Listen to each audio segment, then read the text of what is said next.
You guessed it, they're dogs. But who let the dogs into the Eiteljorg Museum? The exhibit will be open through June 18th. Rushman says he's received positive feedback throughout the exhibit's opening weekend, and he encourages visitors to explore pulp, works on paper, and other exhibits throughout the museum. For theStateHouseFile.com, I'm Shelby Mullis. Holloway said the agency's institutional history is one trait that sets LSA apart from all other state agencies. After celebrating 50 years in the Indiana State House, LSA is looking forward to 50 more. For theStateHouseFile.com, I'm Shelby Mullis. History on Wheels first takes off when it heads to Zionsville on June 2nd. To see if it's coming to your city, check out indianahistory.org. For theStateHouseFile.com, I'm Shelby Mullis. The exhibit is open to the public through August 6th. General admission tickets are $13 for adults, but can be purchased online through the museum's website. For theStateHouseFile.com, I'm Shelby Mullis. The Indiana Historical Society is rubbing its engines and bringing history to Hoosiers across the state. Over the next 5 years, the sound of a 1914 Marmon touring car will roar through the state as the Indiana Historical Society travels from city to city in a 53-foot double expandable semi-trailer that tells the story of Indiana's auto industry. We're known as the Crossroads of America. That probably would not be the case without the automobile. Featuring more than 100 Indiana automakers and manufacturers from around the state, the exhibit has something to offer to people of all ages. When guests first enter, they're faced with a version of the Indiana state flag made out of blue license plates and yellow steering wheels. From there, visitors can read all about how Indiana became number 2 in the automobile manufacturer industry. There are neat little side stories along the way. I don't want to give everything up, but some inventions were made here in Indianapolis when it comes to the automobile. Cruise control, what we call cruise control now, was invented by someone here in Indiana. And that gentleman's got a great backstory, but you'll have to read it when you come here to visit. And it also speaks to how the automobile changed the landscape of Indiana. Prior to the car, you didn't have a lot of motels, you didn't have diners, so there was a whole culture that came along with the automobile. So we discussed that here in the exhibit as well.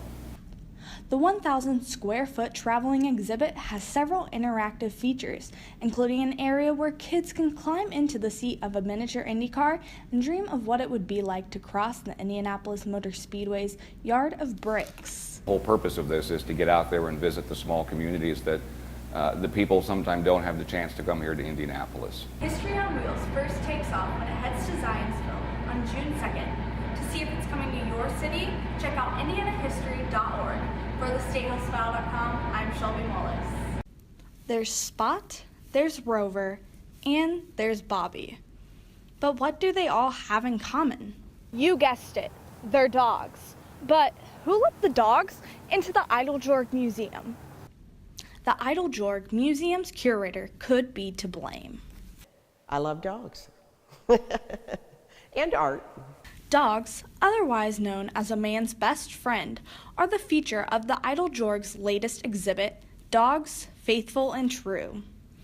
Through art, photographs, artifacts, and interactive features, visitors will learn about the impact dogs have on our Native American and Western culture as companions, workers, and heroes. An appreciation for dogs and the extraordinary relationship between canines and humans is a real premise for the exhibition. Beth Bowers, a dog lover, and her daughter Mia came from Columbus to see the exhibit.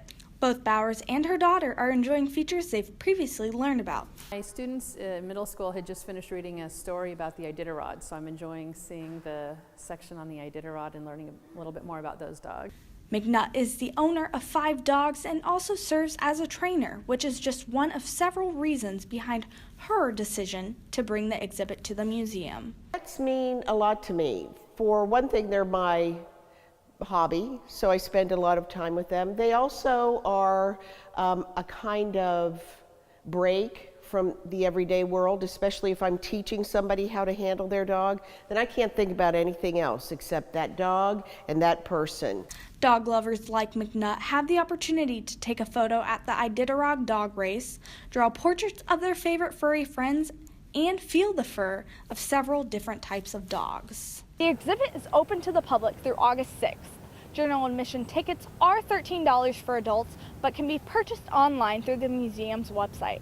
For thestatehousefile.com, I'm Shelby Mullis. Paper comes in all shapes and sizes. While this white sheet may not look like much, when the ink touches the paper, the sheet comes alive. A little bit deeper, we wanted to tell the story of why artists work with paper and why they choose to work with the paper they do. Through the Indiana State Museum's new exhibit, Pulp, Works on Paper, Hoosiers can explore the world of paper through the eyes of Indiana artists. I think it's easy to gloss over or just walk by something and take a look at it. But when it's our experience here at the museum, when you tell a story and you tell it well, that people will take the time and to read the labels, to learn things, and I think they have a greater appreciation for the material when they do. Catherine Clark is one Hoosier artist with work featured in the exhibit. Clark and her husband are most known for their Brookstown business, Twin Rocker Handmade Paper. She actually makes her work as part of the creative process of making handmade paper. So the surface and the treatment of the surface is all done through the creation of a handmade paper process. While artists like Catherine Clark are featured in the exhibit, visitors are encouraged to create their own artwork on paper through an interactive feature. The exhibit will be open through June 18th. Rushman says he's received positive feedback throughout the exhibit's opening weekend, and he encourages visitors to explore pulp, works on paper, and other exhibits throughout the museum. For thestatehousefile.com, I'm Shelby Mullis.